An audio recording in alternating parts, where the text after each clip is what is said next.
မြန်မာယူ18အမျိုးသမီးပွဲစဉ်တွေကလည်းမကြခင်စတင်တော့မှာဆိုတော့မြန်မာယူ18အသင်းရဲ့အကောင်းဆုံးခြေစွမ်းတွေပြပြီး9ဂိုးဂိုးမရှိအထိကစားနိုင်ခဲ့တဲ့ပွဲလေးကိုအတူတူပြန်ကြည့်လိုက်ရအောင်ပွဲအစမှာပဲမြန်မာအသင်းက3မိနစ်မပြည့်ခင်မှာပဲပင်မြင့်ရန်ရဲ့ပေးပို့မှုနဲ့ရှင်းတန့်ဖြူစင်ပြုံးရဲ့တေးတက်တဲ့သွင်းကိုနဲ့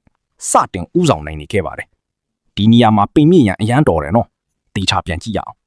ဒီအလုံးမှာလဲပင်မြင့်ရန်အရန်ကိုကောင်းတာနော်တေချာကြည့်ပေးပို့မှုတွေအရန်ကောင်းတယ်ဂိုးသွင်းမတေချာတွေဖြစ်နေတာဒါလေးတွေအချင်းယူပြင်ဖို့လိုမယ်နော်ဒီဂိုးမှာလဲပင်မြင့်ရန်အဆုံးတတော်လှတာနော်ပွဲကတစ်ဖက်သက်ဆိုပြီးမဲ့မြန်မာမှုလားမသိဘူးကြည့်ကောင်းနေတာဒီပွဲတစ်ပွဲလုံးကပင်မြင့်ရန်ရဲ့ပွဲလို့ဆိုရမယ်ဗျသူလောက်ကွက်တီးကြီးပဲအမြဲပန့်ပိုးပေးတာသူကြီးပဲဂိုးဝါတကိုးသွင်းထားပြီးတာနော်ဒီမှာလဲပင်မြင့်ရန်ကပဲထပ်ပြီးသွင်းယူလိုက်တာတကယ်အောင်မြင်ဖို့လမ်းစာရှိတဲ့သူတို့တော့ဆိုလို့ရတယ်